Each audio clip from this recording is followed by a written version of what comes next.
Welcome to another episode of Relentlessly Resilient, where real people share their real life experiences and the tools they developed to still live their best lives.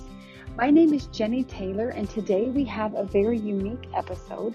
Rather than a conversation with me, Michele, and a guest, we are going to focus in on the events of 9/11.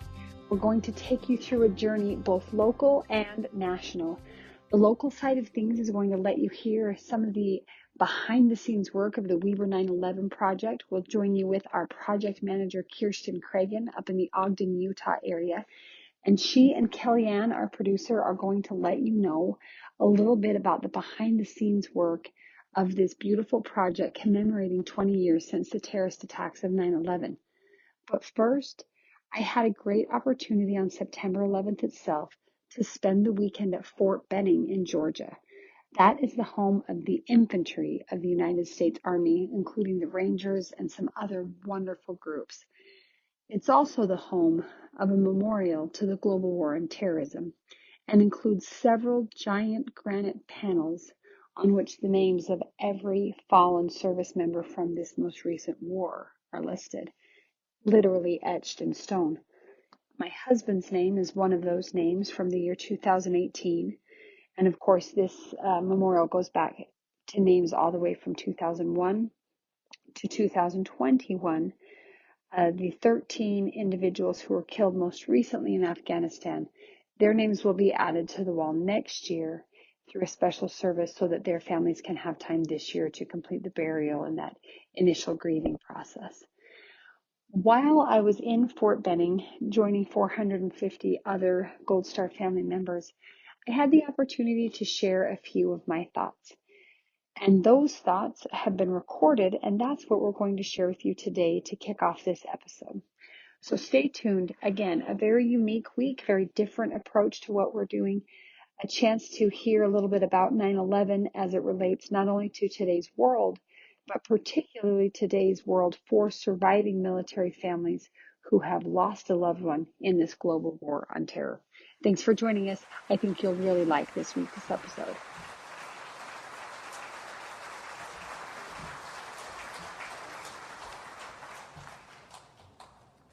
Our last speaker is Miss Jennie Taylor, wife of Major Brent Taylor.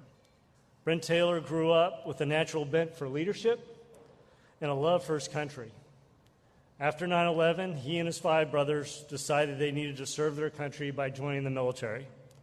Brent enlisted first as an Army soldier in the Utah National Guard and subsequently was commissioned as an officer in the Military Intelligence Corps. Brent saw himself as a citizen soldier. Not only did he have 4 deployments during the war on terrorism, but he also served on North Ogden City Council, and in 2013, he was elected mayor. On November 3rd, 2018, he died in Afghanistan from an insider attack while training Afghan forces. His body came home on Election Day, 2018, a fitting day for a well-loved civic leader. He was 39 years old and left a wife and 7 children, one just an infant. Please welcome Ms. Jennie Taylor, Gold Star spouse.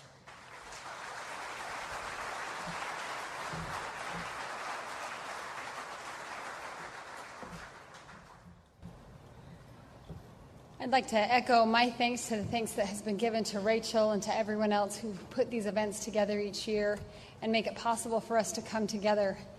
I'll tell you, as I hear the stories, as I listen to Dylan speak and to Justin's mom and just listen and hear these stories, my heart as an American just tears right at me.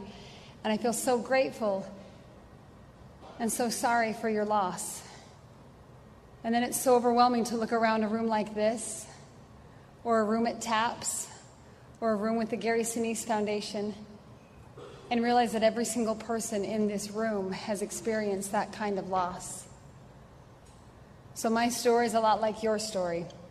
I fell in love with someone who was in love with this country, who was in love with freedom, who was in love with hope and opportunity, not just for himself, and not just for me and our kids, but for humanity.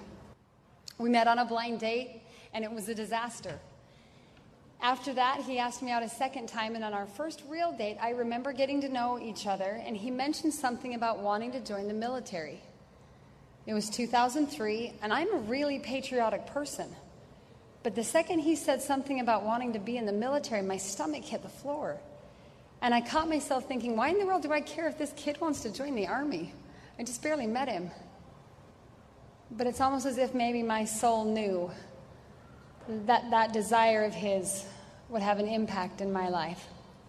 It was 2003. We were married at the end of that year. And at the beginning of 2004, he shipped out to Fort Leonard Wood, Missouri for boot camp. I remember learning as a newlywed bride how to really appreciate the little things that a lot of couples fight over. I'd be at work and hear a coworker talk about having her husband's socks on the floor, or he just doesn't put the toilet seat down. And I would think, man, I wish my husband were here to leave his socks on the floor or not put the toilet seat down. And I would ache, and my heart just felt so far away, even though I was in Utah and he was in Missouri. But we had to write letters because we didn't have Skype and FaceTime, and it wasn't allowed anyway. But we really grew closer to each other, and we shared in that mission. At one point during that boot camp experience, he was on some early morning ruck march. Before dawn, freezing cold, hanging out with a bunch of privates who were messing around and getting everybody else in trouble. He was 25, which is a little older than most of his colleagues at that time. And I found a journal experience that he shared about how he's wandering through this pre-dawn morning, being bossed around and yanked around and treated like nothing. And he asked himself, why in the world am I doing this? Like, I've got a college education. I could go home. I could go get a job. There's a lot of opportunity for a young person in America. And in his own words, he shared the feelings that he experienced as he was walking there and marching there and freezing there and just getting kind of sick and irritated there. That he knew why he was doing what he was doing. He wasn't just marching and taking orders. He was walking toward freedom and opportunity for someone else in a distant land in a distant day that he didn't even yet know would take place. That was 2004. He came home at the end of that year. We soon found out we were expecting our first child. Then we had a second child. Then he deployed to Iraq. Then he went to another deployment in Iraq. He came home. We had a third child. We had a fourth child. He deployed to Afghanistan. And I remember that first deployment to Afghanistan just really doing me in. My oldest child was 7.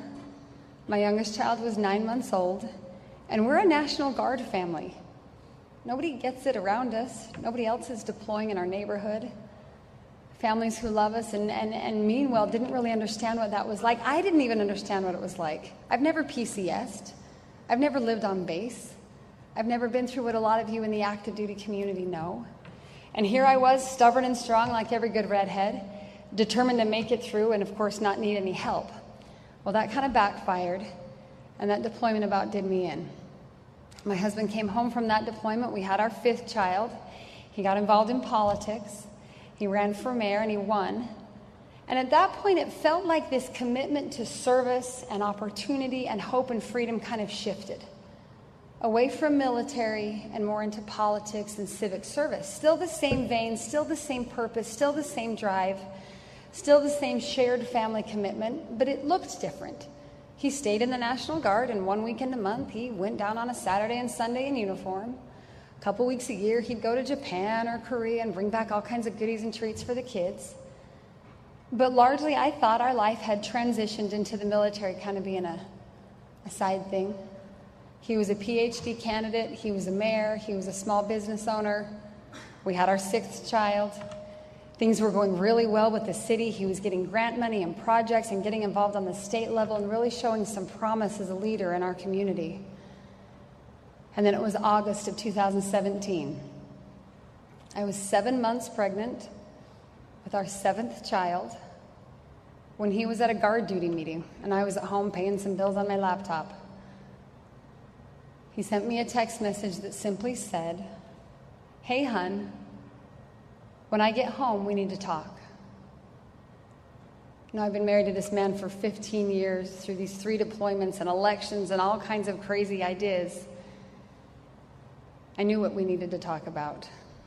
And I sent him a text back that simply said, "Where are you going and for how long?"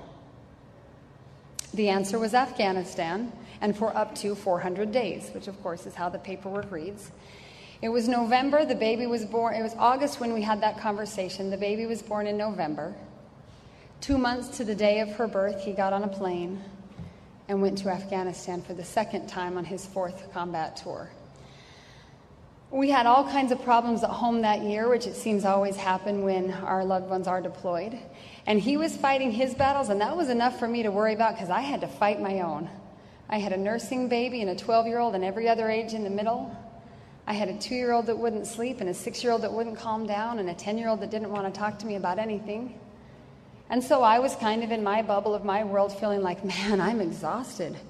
And sometimes he'd call and be like, honey, I can't even talk to you. Like, I've got to go put these kids to bed and the dishes and PTA and school and homework and backpacks. I'm glad that you're fighting the Taliban, but I've got real things going on here.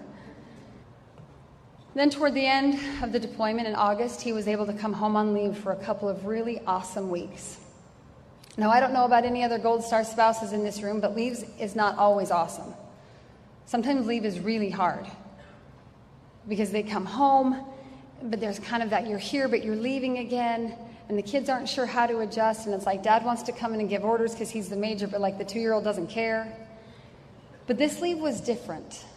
It was beautiful. Everyone got along. We made all kinds of memories with the kids.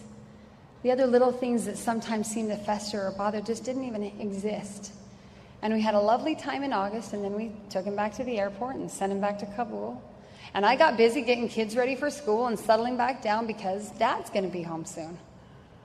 Now, you know, if you've got children, that once it's Halloween, Christmas is around the corner. And he left in January. He'll be home around January. So by the time we made it to October, I was starting to get in cruise control, thinking we got this. I'd finally learned how to kind of balance the kids. The baby's getting a little older. I learned how to ask for help, which made a huge difference. And the last Sunday of October, we were in church, and one of our fellow churchgoers came up to me and said, Jennie, how are you doing? How's your husband? And I took a big sigh of relief. I said, you know what? It's going so great. It's almost Halloween. You'll blink and it's Thanksgiving. Before you know it, it's Christmas. January will be here, and we are going to live happily ever after. Because I was convinced that as soon as he got home, everything would be perfect, and kids would listen, and dishes would do themselves, and it would just be fine. That was the last Sunday in October.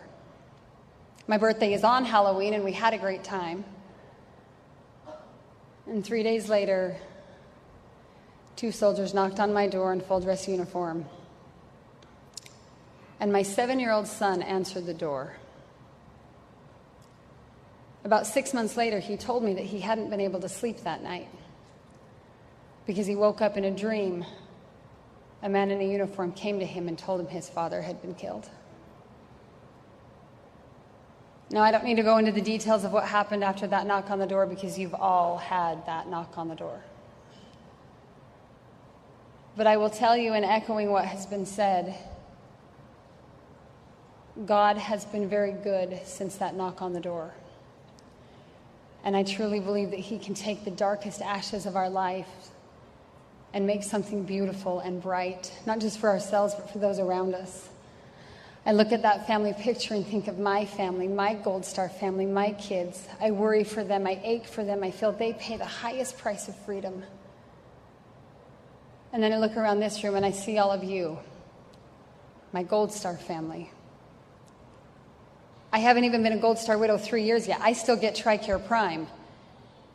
And I know some of you from all over the country. I know that you really get it. I know that when the war is raging in Afghanistan and political pundits are spinning it each way and everyone's saying, is this worth it? It was all in vain. I know every one of you in this room say, absolutely not. We know what our men and women in uniform fought for and continue to fight for. And we're all in this room because we love someone who believed some things are worth dying for. There's a lot of heartache in being Gold Star. There's broken dreams and lost opportunity. There's what ifs and things I thought for sure we'd get to do together.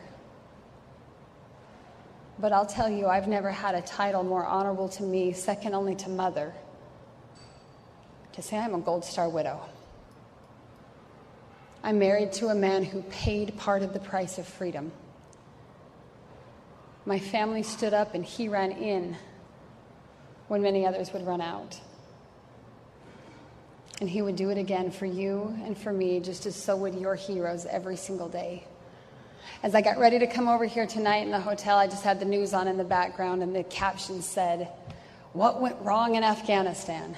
And we're all going to spend weeks and weeks and weeks talking about what went wrong in Afghanistan. And I think there's value to that. We do need to figure out what went wrong or what goes wrong or how to make it better in the future.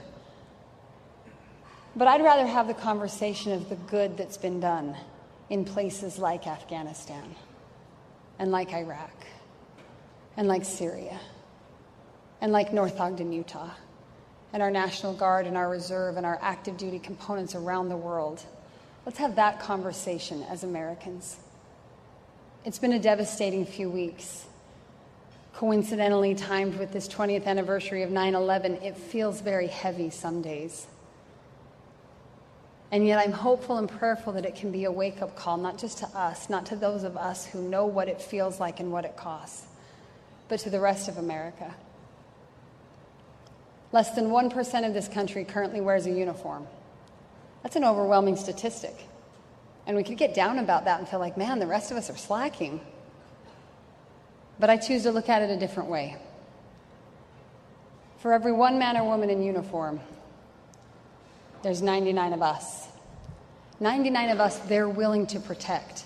And it should be 99 of us having their back, having each other's backs, standing up for the families, not just of the fallen, but those who keep fighting the fight. I love this country. And I know my husband loved this country long before we ever fell in love with each other. I miss him with every minute of every day. Sometimes it feels like he died just yesterday, until I look at my baby, who's almost 4. And it's a stark reminder that time has continued to march on. But you better believe you're not going to find us sitting in a corner, pitying ourselves, or wondering if it was worth it. Because just like my husband on that ruck march at boot camp, we're going to put our feet one foot in front of the other, marching to give freedom and opportunity a chance for ourselves, for our families, for our communities, and for this world. And we'll probably fall short and not be able to fix it all at once. But just like my husband and your son and your brother or sister or daughter or friend, we're going to prove they were willing to die trying. I'm going to live with every same amount of dedication. God bless each of you. God bless each of us, our children, the nieces and nephews, the fathers, the friends, the brothers, the sisters. God bless us to come together, to work together, to stand tall and proud, and to help the rest of America understand how ridiculous it is if they ask if my husband died for nothing. And what a ridiculous claim that would be to make to my little baby Caroline and say, I'm sorry your father wasted his life. You'll have a really hard time convincing her of that, because she knows her father is a hero who died trying. I love you each. I love this country. I love the great God who gives us that freedom every day.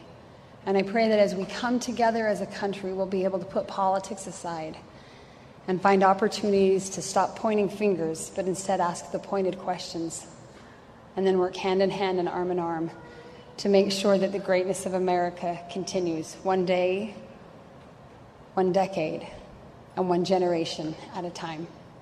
Thank you.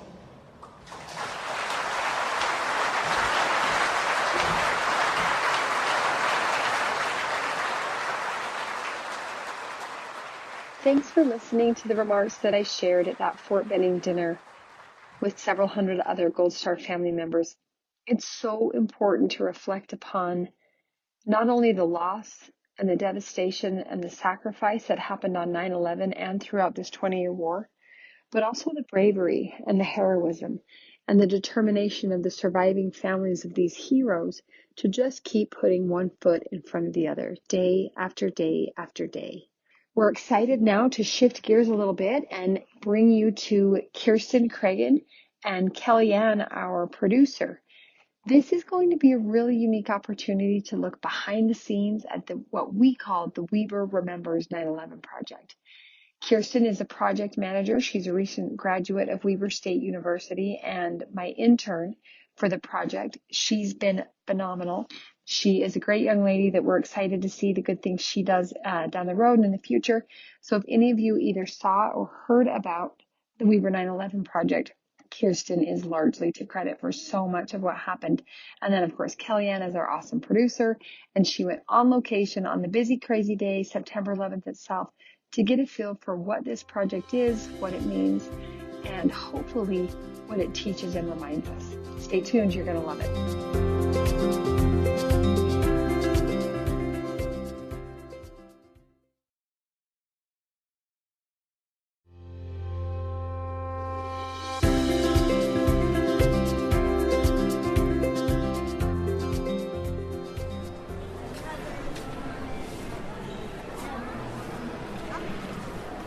A maze of emotions. That is how I would describe the temporary exhibit set up at the Weber County Fairgrounds, September 9th through 11th, 2021. The exhibit and surrounding events is entitled Weber Remembers, with the letters emphasizing that we remember. I do remember. In fact, my life has been shaped by those memories. Let me introduce myself. I'm not one of your normal hosts, after all. I am producer KellieAnn Halverson, and for this segment of our 9/11 special, I'll be offering a different perspective on resilience and remembrance. The perspective of an individual who came to age during the repercussions of that horrific day 20 years ago. I was a 15-year-old high school student when 9/11 happened. It was a day of shock when my childhood safety and security was flipped upside down. A day where I was confronted by real hatred for the first time. But also a time wherein the days that followed revealed a spirit of love, unity, support, and community like I'd never seen before. 20 years later, I am literally winding through a labyrinth of memory, a highly visual and highly evocative exhibit put together by hundreds of volunteers with the Major Brent Taylor Memorial Foundation, and spearheaded by my insightful host, Jennie Taylor. While she is not here in person, as you heard in the last segment, I can see her thoughtful work surround me. You enter the building and begin your historical journey learning about the foundation of Weber County and its cities, and taking a stroll through time until we enter the pop cultural boom of the 80s and 90s, the loud colors, loud music, loud memories of my childhood. Entering the year 2000, it's impossible to predict the danger ahead. The display literally takes you through the gates of the Brooklyn Bridge and into New York City, then down into the subway to that day, then onto the Pentagon and the Pennsylvania crash site. Visual reminders of that day surround you, with graphics and television clips from that day. The towers falling, newscasters reeling, people reacting in shock and awe and not understanding what was going on. And on to the Pentagon, with its side collapsed in. Sharing this journey through the exhibit with me is Kiersten Cragen. She is the project manager of the Brent Taylor Foundation and one of the pivotal players for the creation of this event. She has been guiding me down this hallway of memory, offering insight into the meaning and creation. We both quiet as we physically enter the space of that day. We study the screens, the photographs, the numbers, the statistics around us. I'm reminded of where I was 20 years ago, a high school student in the suburbs of Salt Lake City, Utah, standing with my best friend at the entryway of our school, when another friend burst through the doors, yelling that a plane had hit one of the Twin Towers in New York City. He looked agitated and frightened, stopping only for a moment before continuing on to the common area and hallways of the school, like a town crier spreading the news. What building is that? My friend and I tried figuring out the message. But it wasn't until I saw the television feed that I understood. I'd been imagining a small plane hitting a big building, but the collision was much, much worse. The school froze. We were all watching the screens. People cried in the halls. I made my way to my first class, a religious class, and the seminary teacher with a stunned face offered us what comfort he could.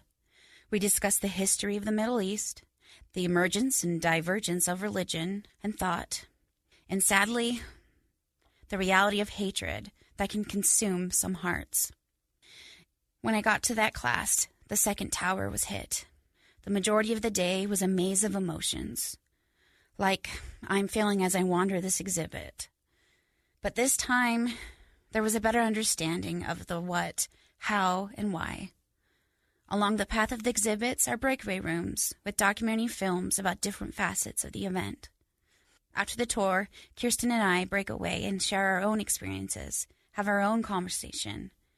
She has no memories, being only a year old at the time, but her whole childhood was completely impacted by the event. This is that conversation. My name's Kiersten Cragen, and I am the project manager for this event and for the foundation. My role kind of consists of a little bit of everything, which is what I love about it so much, because I get to be a part of anything and everything Jennie needs me to be. That sounds familiar. So tell me a little bit about your role with this particular event, with the 9/11 We Remember. So I've been able to do a little bit of everything, including some social media posts, just managing, making sure people know where they're going. I've been able to help coordinate with some of the volunteers and making sure that all of the performers are getting onto the stage and coordinating with the people that were in charge of the VIP event.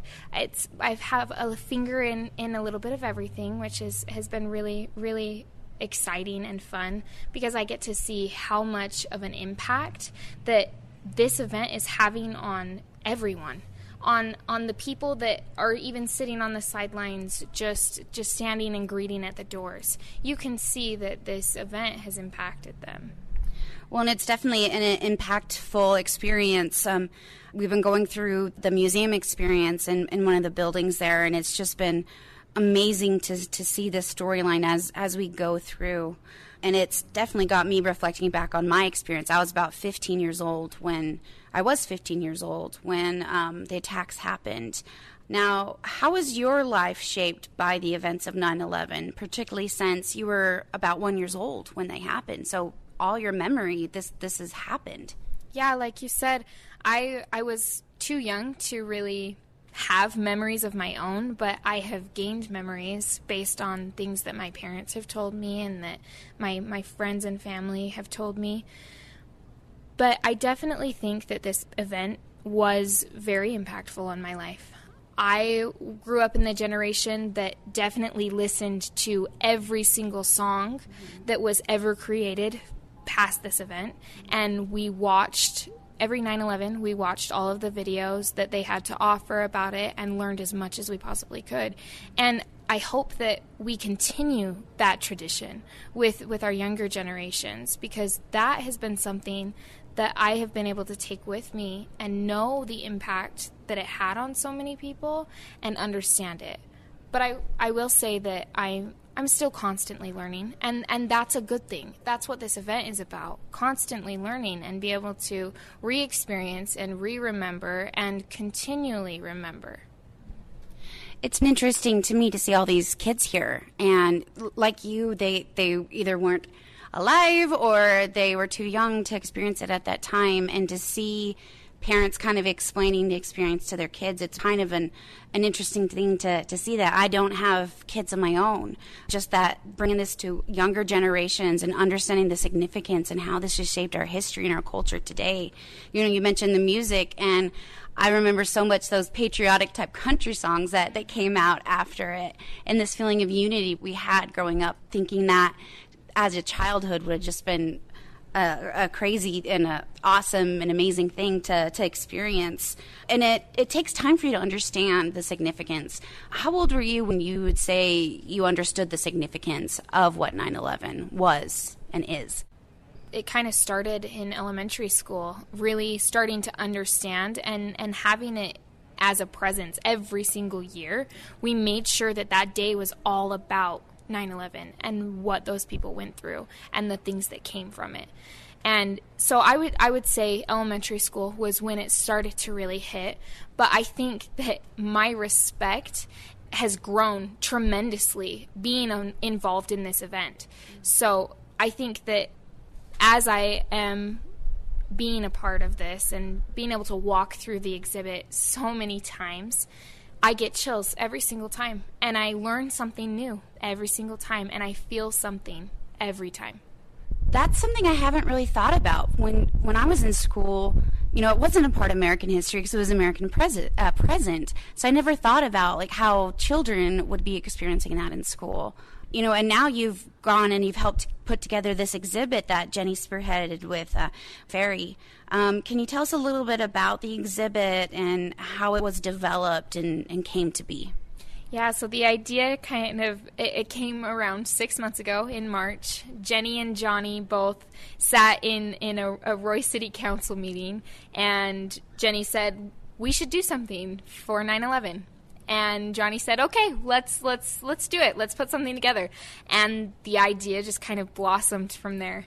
And Johnny has been a tremendous person to have on this team. He put together all of the photo boards that we had to create this museum, and it has become something more than I think any of us really realized. As we were talking about before, while we were walking through the exhibits, it's hard to explain to people what exactly they're going to get when they come and see this exhibit.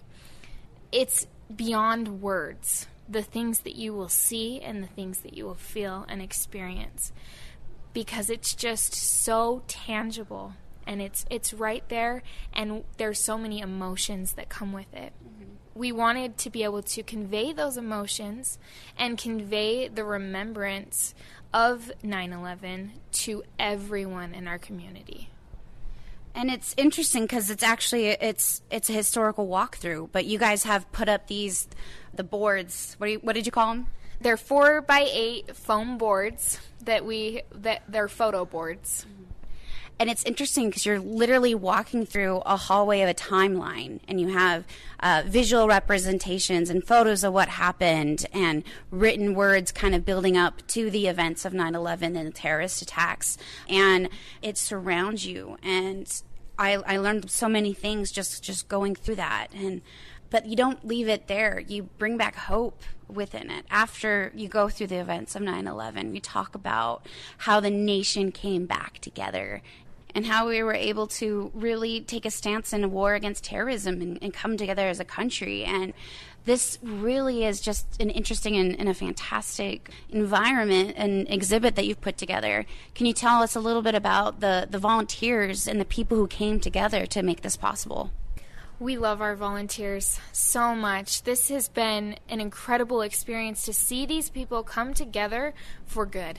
There have been lots of volunteer opportunities across Utah, and I'm sure across the nation as we serve today on 9/11, but we have so appreciated and the respect and honor that they have shown throughout this event, and we just hope that we were able to convey the importance, and we can see it in our volunteers' eyes. We can see it in the way that the respect that they show for everything that's going on here. And I've talked to so many of them, and every single one are blown away by the event itself and so grateful to be here and just to serve for us. Have you had any interesting or poignant experiences with volunteers as you've been going through this process of planning over the past 6 months and then today and the last few days of the event? I had a lady come up to me after she was given the opportunity to actually walk through the exhibit, and she came up to me with tears in her eyes, and she just said, "Thank you so much for putting this together and for being here and for taking the time out of your busy life to put something on that is going to help our community." And that's one of those moments where you're like, wow, this was worth it. This was so worth it. Definitely. So you have volunteers here and political representative. You have people coming from the National Guard and different representatives of the military. But you also have some people here that are actually survivors of those events on 9/11. Can you tell me a little bit about working with them and the stories you've learned from them? Yes, that has been probably my very favorite experience of this whole thing, because we're here for them. You know, this is why we do that. They're why we do this. There's 2 survivors that we have with us. The one, Scott Zink, he was a police officer in New York at the time of 9/11, and he actually brought a piece of the plane to this event to be put on display. One of the planes that crashed into the towers and was found at Ground Zero, he was able to bring that with him, and I was able to be the one that greeted him at the door when he brought it. And when he opened the back of his car and I saw that piece, there was an instant humbleness and sense of compassion that went out and came over my body, and just the feelings and the emotions that come with something that has such a significance. Amazing. It was an amazing experience. And then hearing his stories about the things that he saw and heard and felt during 9/11 and the days following with cleanup. Just such an incredible man to be able to be here and to share those stories. But we also have another survivor, Hector, who was in the subway at the time that it collapsed. And he has pictures and stories, and had a cousin who was working as a first responder at the time, who has just recently passed away from cancer related to the event. And just his ability to be here and talk about the things that he experienced, it has been so humbling. Just watching the 2 of them interact with the school children and tell their stories and share their experiences and knowledge has been so amazing. I have so much loved being able to be a part of that. That's so great. And I love that you use the word significance. I think it's hard when you're not present at an event to understand the significance. And I love how you guys have really tried to illustrate and bring that to the people here in Utah. Well, and you're doing this for an important cause, too. So this has actually been sponsored by the Brent Taylor Foundation, which you're a part of that. Can you tell me a little bit about the mission of the Brent Taylor Foundation? Yeah, for sure.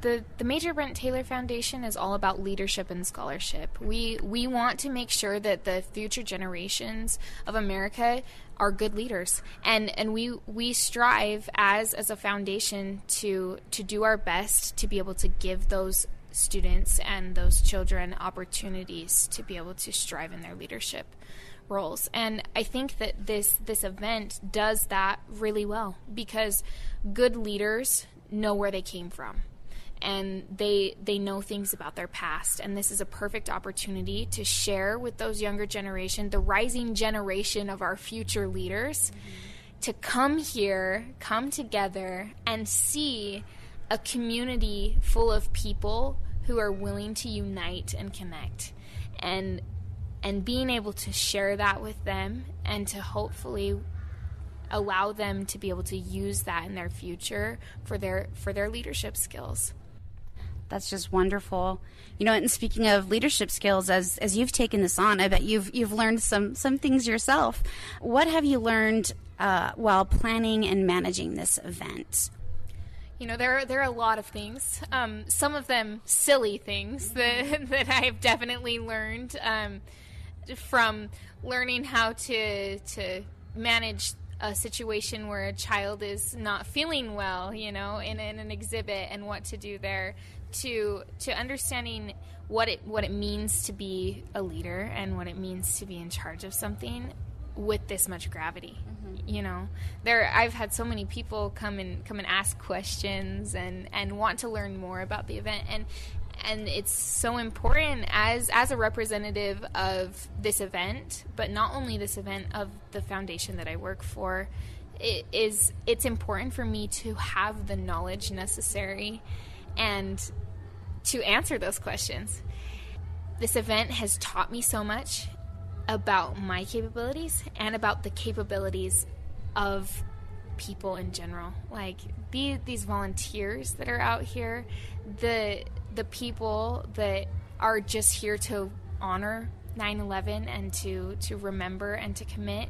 There are so many good people out there, and I have spoken to so many of them and learned so much from them, and I hope to continue that learning.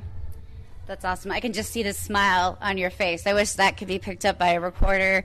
Sadly, it can't. But I love that this, the whole point of the Brent Taylor Foundation is to teach people about leadership, and that's exactly what you're getting out of this event as you've been going through it. And you can hear in the background, we really do have a community that came out here.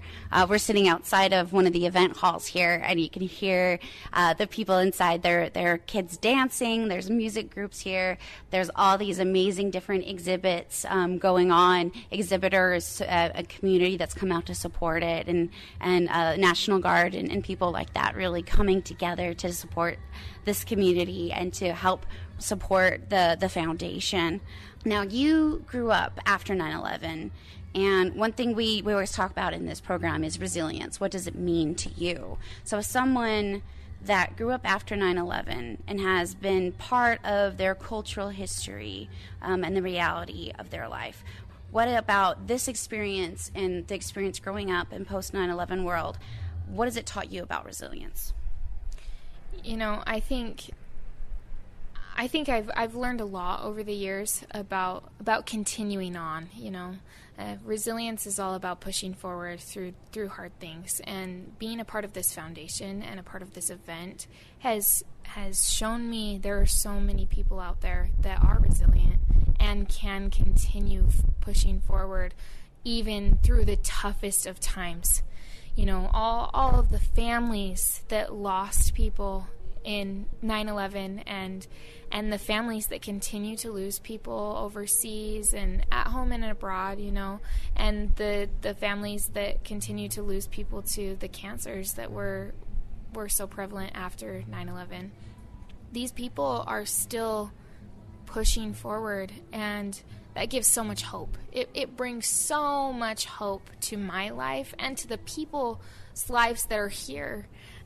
We see that even from the survivors that are here at this event, I have spoken to them many times and seen their resilience and their ability to keep pushing forward and share their stories and be out there and continue to struggle, but to still see the good in the world. And that hope brings me so much joy.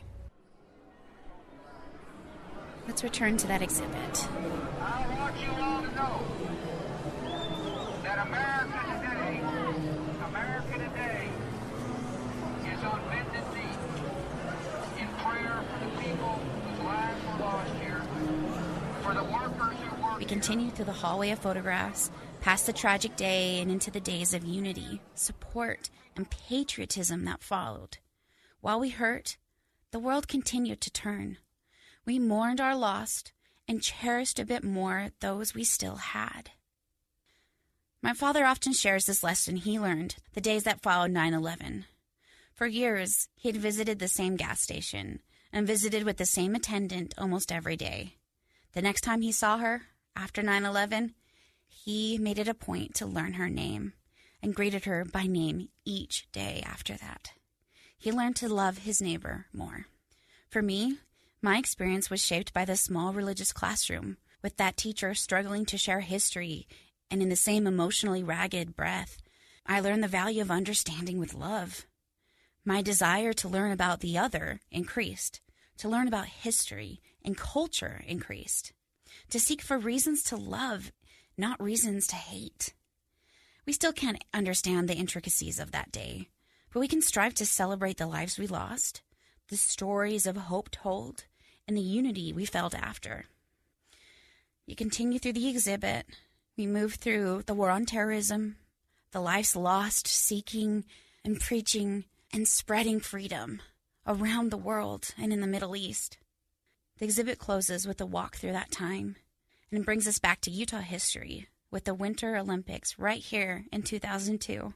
This was February 2002, 5 months after 9/11. The world so soon after such a shattering event came back together and celebrated light and life and each other together. In my job as the producer for Relentlessly Resilient, I don't often speak, but I do always try to listen. I listen closely to each guest as they share what resilience means to them. And I ask myself each time, what does resilience mean to me as well? At the end of the We Remember journey today, I find myself asking the same thing. In the shadow of 9/11, what does resilience mean to me? I think that for me, it's to move out from the shadow and seek the light. Shadows do not exist without the presence of light. It is that contrast that adds visibility to the situation. Time and time again, I sit with Michele and Jennie recording the show.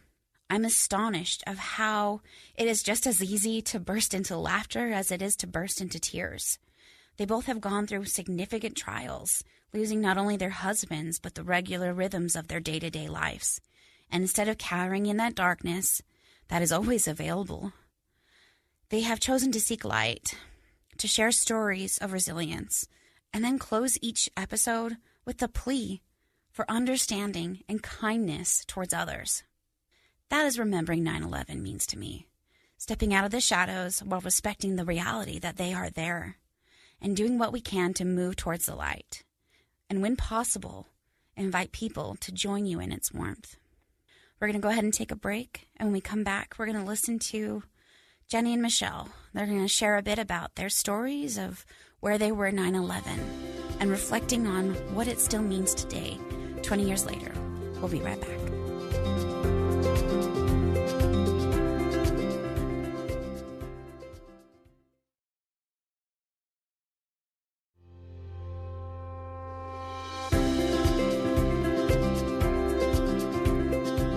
Welcome back to the Relentlessly Resilient podcast. I'm producer KellieAnn and grateful to share a little bit of my voice today to talk about 9/11 and what it was like growing up in a world post 9/11 and that impact there.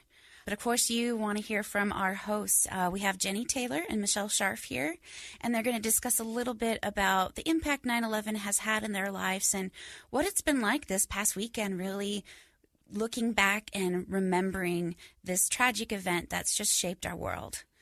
Michele, can you tell me a little bit about where you were during 9/11 and how you remembered it this weekend? So, yes, I, like most other people, have very clear memories of what that day was like. I had just sent my husband off to work. He was driving away in his truck. I was getting 2 kids ready to go out to the door to school.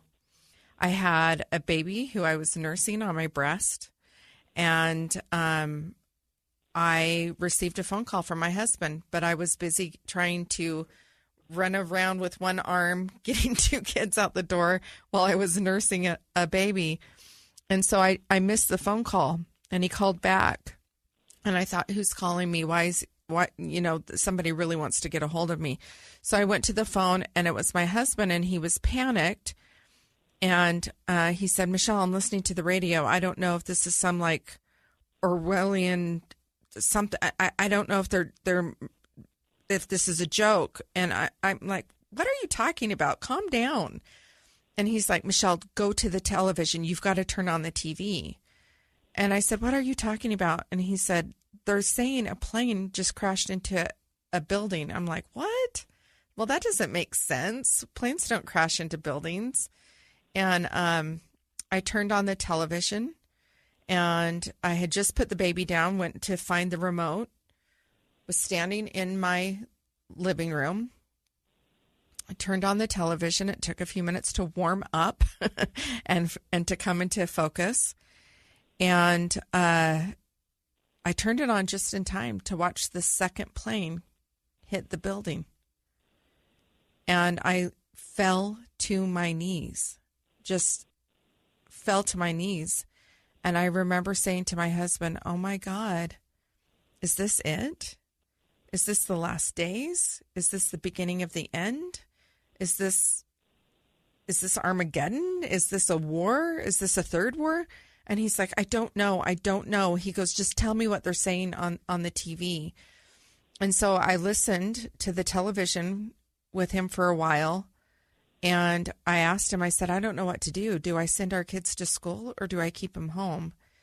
And we decided that I'd send the 2 kids off to school. And then I had plans for my 2 youngest to go with my girlfriends to a park, Barnes Park in Kaysville. I lived in Fruit Heights at the time. We're used to the sounds of freedom at the Air Force. And we also are in flight patterns and can watch the planes all day long coming in and out of Salt Lake International. And when we went to the park, it was a creepy, airy feeling because the skies were silent for the first time since living in Utah. And my girlfriends and I talked about it, and we pondered about what was going on and what this would mean. And it was just a pretty somber day where there was a lot of not knowing and not understanding what was really taking place. I feel like at that time, I had a lot of faith in both my church and my husband, and my husband was so reassuring. And but I had a lot of fear about what this meant long term for our nation. I was so excited that the days after, there was this sense of coming together. Although somebody pointed out to me, and it is true, and as I reflect back, I do remember how suddenly things were changing rapidly. TSA came into being. I was profiled every single time I went through. I was a white woman with blonde hair and blue eyes, and every time I went through with children, I was profiled. And I began to believe I was being profiled so that I took out the balance of the dark skin, whatever religion or stereotype mm-hmm. that they might have been profiling and looking for. And I did take a few flights to California shortly after things had resumed. And I did notice the tensions that were there and the tensions that existed. And that did bother me. So as much as America came together, there was also a beginning of, and I'm sure it was always there, but there was definitely a specific type of person that I feel like I'm sure didn't feel that coming together of America. Mm. And for that, I'm sorry. And it is sad. Moving forward, it's been interesting because, and I've shed a lot of tears this last week, and I'm surprised about it. Jennie's been working hard on this display, this memorial display. I was very excited to go see it and support her and support the Brent Taylor Foundation. And Saturday came. I had been driving up from Orem, and I was on my way home, and I was going to just drive straight up to the center where it was being held. And I start passing fire trucks, flying flags. And the first one I passed, I felt kind of a weight on my chest. And the second one, I honked my horn as I went through and under the bridge. And the third one, I burst into tears, and I had to pull my car over because I couldn't see to drive. Mm-hmm. And I finally determined that I was not in a good place, and that there was a lot of emotions coming up for me that really surprised me. And it's complicated for me in probably ways that are a little bit slightly different for other people. The whole reason this podcast exists is because of a man I never met, but a man who showed me some love and kindness. And he sent me a symbolic message of an American flag the day before my husband's celebration of life. And he'd gotten to know me through the social media group. And he clearly was touched by my love and my devotion to my husband, my concerns for my family, and the concerns that I'd shared that John had had for me, which is that I would be looked after, protected, and that I would have a sense of security. That was his biggest concern. He didn't want to leave me. He just didn't want to leave me because he knew that he wanted to be my protector. So when Brent gave me that flag, I sat on that end of the bed, and to me it was a message that somehow my husband had touched the heart of Brent, that somehow I was being told I was going to be looked over and provided. The American flag holds such a promise of hope. And because I have served in politics and helping others to win elections, I felt like it was just the most poignant gift that I could have been given in that moment. It was a surprising gift. I was surprised that it impacted me the way that it did. And I had no idea that 3 months to the day later that he had flown that flag, his life would be taken in Afghanistan. And so particularly on this 20th anniversary with the withdrawal of troops, and in a way that has not been what I feel is right to those who have served for 20 years, and for those who have sacrificed in Afghanistan, not only on the behalf of themselves for their own freedoms, but to the American people. And I felt like there was a betrayal of trust and a betrayal that has happened that I'm not comfortable with. And so when I was driving under those overpasses and I was seeing those flags and I was seeing the firefighters and thinking about watching 20 years ago, men rushing in with no particular concern for their own well-being, but to genuinely do everything to save another human,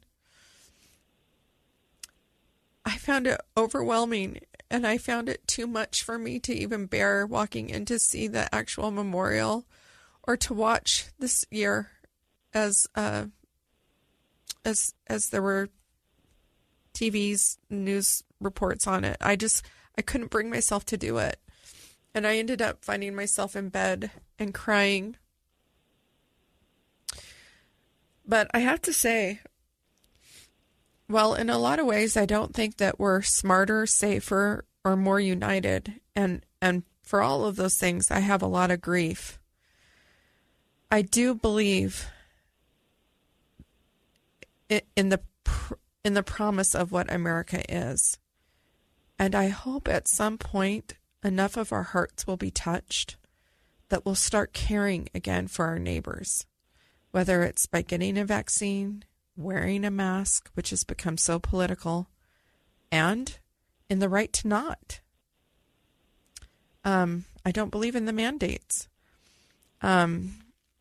We are finding ourselves in such interesting days, and I really am concerned that what it might be, that what it might take to shift things again is another huge disaster at which I feel like we are at risk for.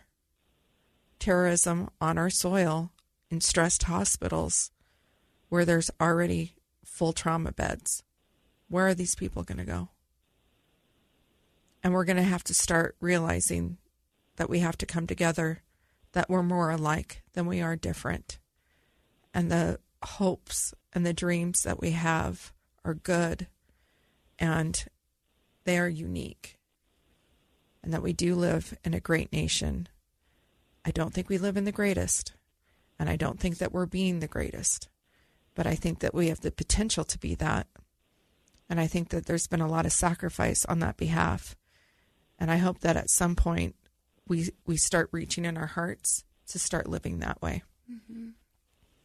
Definitely that need to come together again without another huge disaster. Something is definitely something I've felt as well as I've been pondering and thinking about this. Jennie, can you tell us a little bit about your experience, where you were 20 years ago and how you found yourself spearheading the 9/11 project and being back east talking at the rededications of these different memorials? Yeah, it's so interesting when I think about 9/11 in 2001, because I wasn't even in the country. I had just left as a missionary for the Church of Jesus Christ of Latter-day Saints at the end of August. So I was about 3 weeks into this mission. I was in Santiago, Chile. I was so excited to be there and learning Spanish and teaching people about God. And that Tuesday, it was, of course, a Tuesday, we all remember, we were at a training meeting for new missionaries, and our mission president pulled all the Americans aside and let us know what had happened. And just the fear and the shock and the devastation and the question and the worry, what will this mean? What does this look like? Missionaries don't watch TV all day. We didn't have access to some of the news that was unfolding. We didn't have the information of what everybody else was kind of getting. Not that there was a lot of information to get other than more devastation, but it really did feel kind of like that disconnect and that separation from what was going on. And I love this country. I've loved this country for a really long time. And like so many other Americans, I wondered, what would this mean for our country and for our countrymen? And will there be several more attacks? Will we ever feel safe again? And I was able to finish my mission and came home a couple years later and always kind of felt like I'd really missed out on that pivotal moment in my generation's American history. I felt like I wasn't there for it. I wasn't actually living through it. It was something I was hearing about secondhand, and I read a lot of books about it after I got home and, of course, watched some of the television specials. And I'll admit that as a self-declared patriot, I really kind of felt like I'd missed out, and that was something other Americans had lived through, and that it would define other Americans' lives. And, it was the Pearl Harbor moment for my generation, and I felt like I kind of missed it until about the 10-year anniversary. Because at about the 10-year anniversary, I was now married to a man who was a soldier who was at the time deployed to Afghanistan in 2011. We had 4 children, and I began to realize my entire life had been defined by the events of that Tuesday morning, even though I had lived in a foreign country and missed all the news coverage, and I missed all the candlelight vigils, and I missed all the coming together with flags. And so it shaped my life in almost a second-hand way, to where it's not what happened or where I was that Tuesday morning, but what it led to. And that's, of course, the war on terrorism. And this husband of mine, who I did not know yet at that time, he had always wanted to be in the military and serve our country, but like so many others in our generation, those events of that fateful day sealed the deal. I can't tell you how many soldiers that are about my age will tell you, oh, yeah, I absolutely signed up because of 9/11. Absolutely, I was ready to go defend our nation, stand up for those principles. Like Michele said, we're not perfect. We are far from perfect as a nation. We have all kinds of problems in our history and in our present. But the ideals of America, the principles of freedom, those are beautiful and worth defending, and they're worth spreading, and they're literally worth dying for. And so at the time of the 10th anniversary, again, 2011, I thought, oh, this day has definitely defined my life, and I felt like I had not missed that crucial, generational, impactful moment. And then, of course, now here we are at the 20th anniversary. Mm-hmm. And my husband deployed the 4th time. We have 7 kids. He now died in that global war on terror that began the moment that plane crashed into that tower. And it's caused me all kinds of reflection of what little I knew 20 years ago on a Tuesday morning in Santiago, Chile, versus where I am now as a widow as a mother. Kind of unintentionally, I become almost a spokesperson for other military families and surviving families. Not that I necessarily feel myself with the right to speak for them, but that I can give a voice to that side of the story that very few Americans know. I've said it before, I have a backstage pass to the price of freedom. I've been to Dover in the middle of the night and watched a flag-draped casket transfer from an aircraft to a military hearse and then drive away. I've been handed a triangle folded flag off of a casket at a funeral by a 2-star general for the Utah National Guard and the United States Army. I mean, I've had some of these experiences that are almost too reverent to claim. I look at myself from outside of myself and think I have been in some of the most sacred spaces of American history because of my husband's service and sacrifice. And I know it's not my story, and it's not his story. It really is the American story. And days like this 20th anniversary of 9/11, in the midst of this sheer chaos and devastation currently in Afghanistan, can hopefully serve as a wake-up call. I don't like what I'm seeing happening in Afghanistan. It hurts. It's devastating. It's heartbreaking. It's angering. It's frustrating. And yet I hope it's opening our eyes to the fact that freedom is not free. That's more than a bumper sticker. I hope it's opening our eyes to the fact that there are men and women willing to die, literally trying to save another's chance for hope and opportunity. I think of the 13 military members who were killed just weeks ago, including one from Utah, and the communities all across the nation impacted by that loss. They literally died trying. They literally died trying. And I love that Michele says that flag represents so much hope to her in a very personal way. And it's not the hope of the Constitution. It's not the hope of the White House. It's not the hope of Congress. It's the hope of freedom. Yep. An opportunity and another chance and a second day and rising from the ashes and all of those things that really are, to me, what America's all about. We're not a perfect union, but we have a collective goal to be a more perfect union every single day. And so this last couple of weeks has been crazy in my life. Lots of twists and turns I wouldn't have anticipated. We did plan a memorial exhibit in my county, Weber County, Utah, worked together, had a strong team, co-chair Johnny Ferry, who really had the vision behind everything. We ended up with a team of 10 or 20 of us, kind of behind the scenes, which turned into over 400 volunteers and over 13,000 visitors coming just because we all felt like we needed to be together. And I respect what Michele said, where it was just too much. There were several times where several of us had to kind of step aside and say, yes, we need to remember. Yes, we need to experience. Yes, we need to go through this. But wow, it's almost too much to watch in the history books, let alone to re-experience the emotions of the day. I think that was really every day. I think that was the real surprising thing for me, Jennie. I really had no expectation that this day would hold so much trauma for me. And right. I look back at that now. Yes. And I look back at it and I think I had a 4-month-old on my breast that day.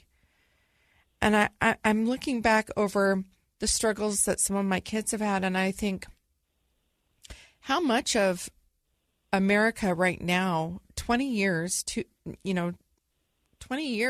worth, how much of our parenting was marinated in a trauma response as parents, out of fear, out of uncertainty? Like how much of this, of like what we're seeing, is really the fallout from that day in ways that we have not processed as a nation. And I'm doing a lot of personal work on myself anyway, from my own 32-year marriage and losing a spouse that I loved and having another life take a new direction. And I think it's just all bubbling with all of it. I think that there's just so much. And I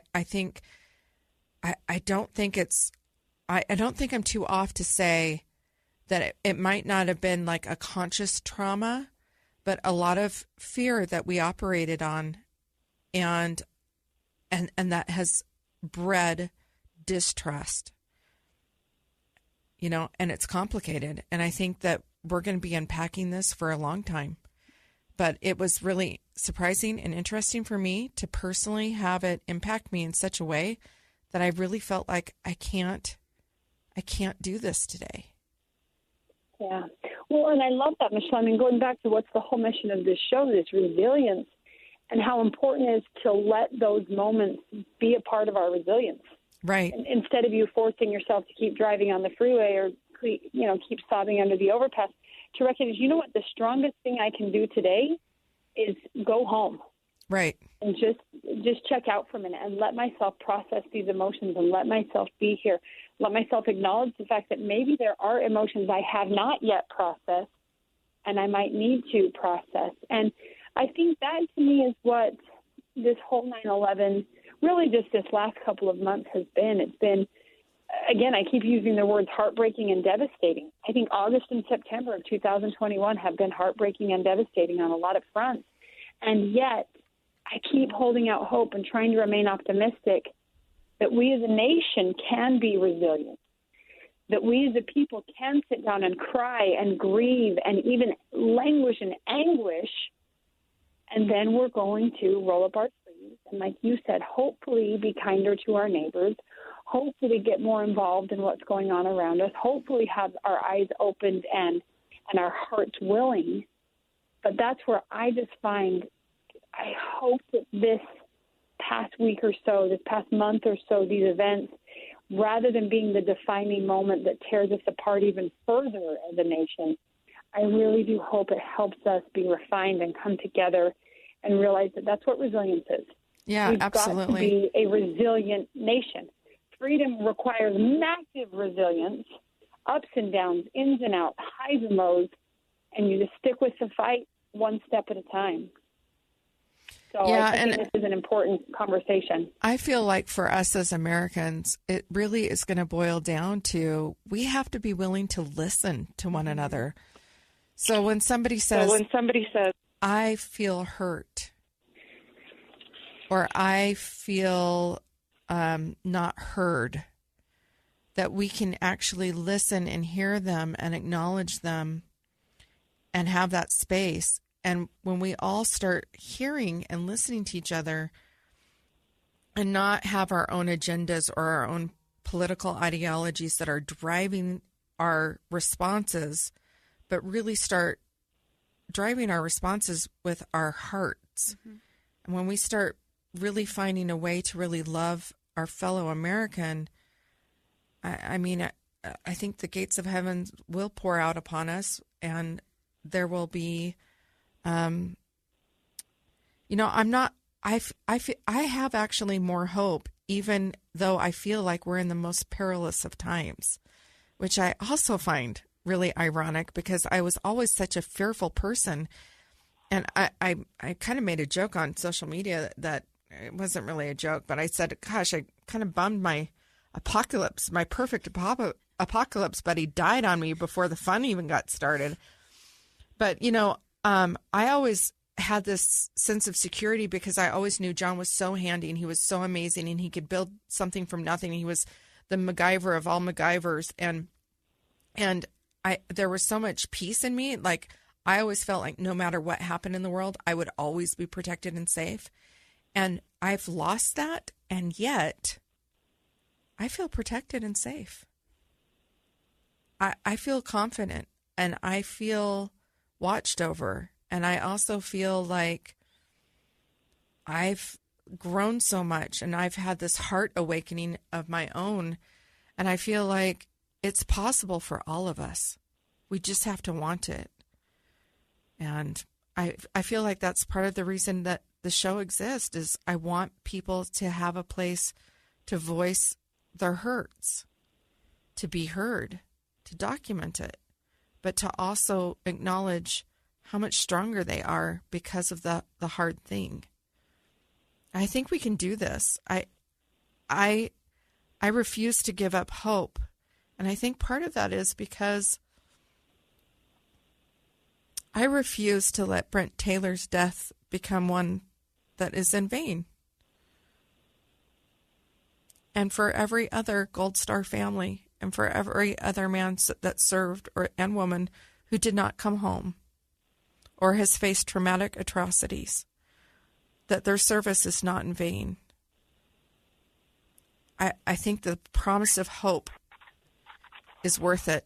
The promise of freedom, it's worth it. But we've got to start operating from love instead of fear. And I feel like we've led 20 years of life in fear, and it's really time that we open our hearts to love.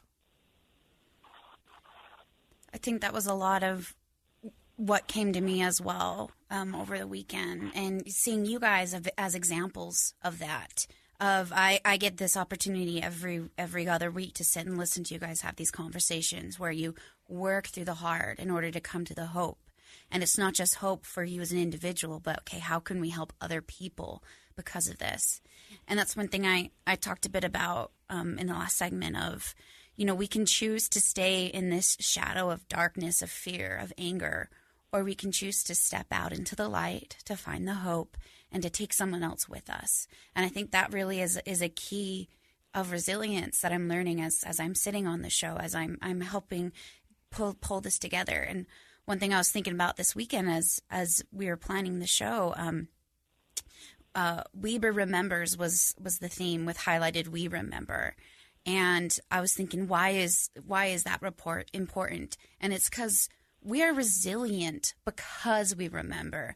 We're not going to hide it away. We're not going to ignore that and pretend life was beautiful and wonderful. But we acknowledge what we've gone through. We've acknowledged where we're going because of it. And I really think that's a key to this resilience. It's not just a memorial to this tragic event, but it's, yes, this happened. Let's take a step forward. Let's bring others with us. And that's one thing you guys have taught me as I've been listening in on the show. Well, thank you for sharing that. Sometimes we come and do this and it's like, yeah, it's good. It's great when we get feedbacks from our listeners. It's awesome because I didn't realize how many lives we really are touching. And, this was a concept I had for a long time that I hid in my heart and I thought no one would want it. And when I finally shared it, it just became so simple. I think part of that was the timing with Jennie and I and just the organic nature of it happening. It's a powerful venue, and I'm glad to be a part of it. And I'm glad that I finally decided to speak up and share my thoughts and vision for this. But Jennie, I love you so much. I think that you are amazing. I see why everyone that meets me, especially if they're talking to me and I've answered show mail or whatever. It's always, I can't wait to meet Jennie. I can't wait to meet Jennie. She's so amazing. And you really are. So nice. You really are amazing, though. You really are. And you've taken a terrible tragedy and be able to not only forward Brent's it's a living legacy, and it's beautiful. Well, I appreciate that you recognize it as that because it really is exactly what you talked about that keeps me going, and that is a determination to make sure none of this is in vain. Not just Brent, but hundreds of thousands of living and deceased service members who literally fight every day trying to keep us safe and free and alive so we can hope and live and dream. And I get great energy from that, Michele. I love this show. I love that you brought it to all of us because not only are you giving all of us a place to set our stories down and to process them through words, but through doing that, we're able to find each other. And we're able to say, oh, my goodness, if so-and-so has faced this or that and still came out on top, man, I guess I can make it through whatever I've got to go through. And KellieAnn, thank you for not only, running the switchboard every week, but your heart and soul and everything that you've shared today has been so beautiful. And getting those connections over the weekend during 9/11 and even just the very idea of having this concept for kind of a different conversation this week, I think it's timely and I think it's so important. And I'm grateful to be part of this podcast. You ladies certainly helped me be resilient. And I think the best thing you do is you help me be relentless because it's one thing to be resilient, but man, we just got to keep going. So I hope all of our listeners have enjoyed this too. We know this is a little bit of an unorthodox week. We hope it's given you a chance to think and reflect. And like Michele said, maybe this is opening your eyes and softening your heart a bit We hope you'll reach out to us. You probably have a story that you could share, or know someone who has a story that could share that would uplift and inspire someone else. And if that's the case, please come find us. You can email us at rrpodcast@ksl.com, or you can find us on Facebook at Relentlessly Resilient, Instagram, Relentlessly Resilient Podcast, DM me or Michele, and we'll get back to you. We love having these conversations about just how strong the human soul can be when we keep working that muscle of resilience. Remember, whatever you do today, remember to be kind. You have no idea the struggles others are dealing with in their own lives. Have a great day.